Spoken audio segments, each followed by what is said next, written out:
30. I go by Brandy Mack on my social media. I was born and raised in this county, and my kids have graduated from school here, and this show started. All right, so I was born and raised in this county and have firsthand experience and knowledge about the drug problem we have here. I myself used drugs recreationally when I was in high school and was fortunate enough to not become addicted. My daughter, though, was not as fortunate. In 2019, I learned that my daughter was an IV drug user. I had been an ICU and ER nurse for 8 years and had cared for those in active addiction almost daily in my line of work. But when it's your own child, nothing can prepare you for what's to come. We had moved out west in 2016, and in 2019, she was residing here with my grandson, who was 8 months old, when we learned of the drug use. Being so far away, the only option was she entered treatment and temporarily let us take our grandchild while she got sober, or I would notify DCI in order to ensure his safety. Well, as you can imagine, I got called an array of names and hung up on. Ultimately, I had no choice but to contact DCI. Now, fast forward a few months, she had moved in with her grandmother, but continued to use. It was in March 2020 that I received a call from my stepdad that she had overdosed. I immediately hopped on a plane to Florida, and by the grace of God, was able to convince her to enter treatment. I wish I could stand here and tell you that she completed treatment, is thriving today, and never touched drugs again.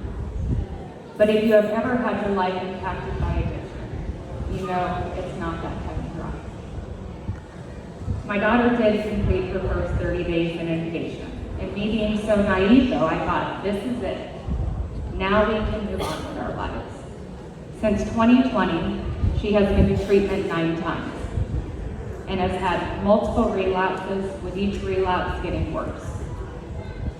After her first rehab stint, she did appear to be thriving and was working and spending time with her son. It was in August 2020, when she was supposed to be at work, that we found out she wrecked her car and left the scene, and I immediately knew she had relapsed. I was devastated and angry, and I decided to make a video on TikTok, expressing my frustration, hurt, and anger. And what I discovered at that time was the recovery community, and they discovered me. That video helped me find and connect with a community I desperately needed at that time. And in the beginning, it wasn't other loved ones I was connecting with. It was people in recovery and in active addiction. Sharing openly the raw and real emotions of what it is like to be the mother of an addict and listen and learn about all the many pathways to recovery was crucial in my emotional healing. I never imagined my account would grow to the size it is, but it has shown me just how many lives are unfortunately touched by addiction.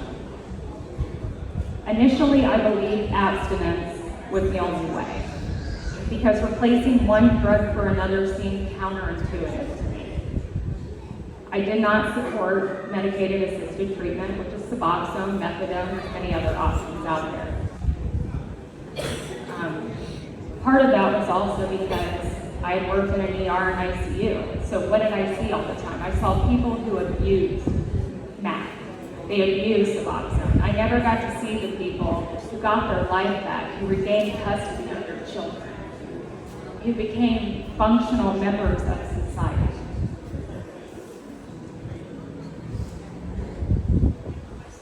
Then I started hearing thousands of success stories on social media.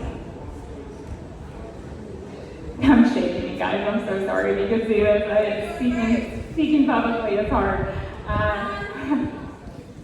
Yet the amount of stigma I would also witness online towards those on Suboxone or methadone from those in the 12-step programs was concerning. Whether you are abstinent or on medicated assisted treatment, you are both still fighting every day of your life for recovery. So many on MAD are made to feel like they are not in recovery, and because of the stigma towards them, they will get off this life-saving medication to soon relapse and potentially lose their life to an overdose. Too many are losing their life to the illicit fentanyl epidemic. Not everyone's path to recovery is the same, just like addiction treatment shouldn't be a one-size-fits-all. Recovery is the goal, and it shouldn't matter how you do it. In 2022, almost 110,000 people died from overdose. That number has continued to rise year after year since around 2010, when the Affordable Care Act required that both mental health and addiction treatment be covered. Addiction treatment is a $42 billion industry. What continues to be pushed by the industry is that treatment is the answer. But families, I want you to understand that treatment will not work unless they want to be sober. You can't love their addiction away. You can't fix them, and you will destroy yourself trying to. You may even destroy your marriage and the relationship with your children, other children. If you allow the heartbreak and constant feelings of mourning the living to consume you. I had to accept that my daughter has to go on this journey, and it's not my fault. I bought into the narrative that tough love is the only answer. They have to hit rock bottom. But due to fentanyl being in essentially every street drug, rock bottom can easily mean death. Due to my social media, I have heard from hundreds of families that have lost loved ones to overdose, and they all say the same thing. They regret utilizing tough love.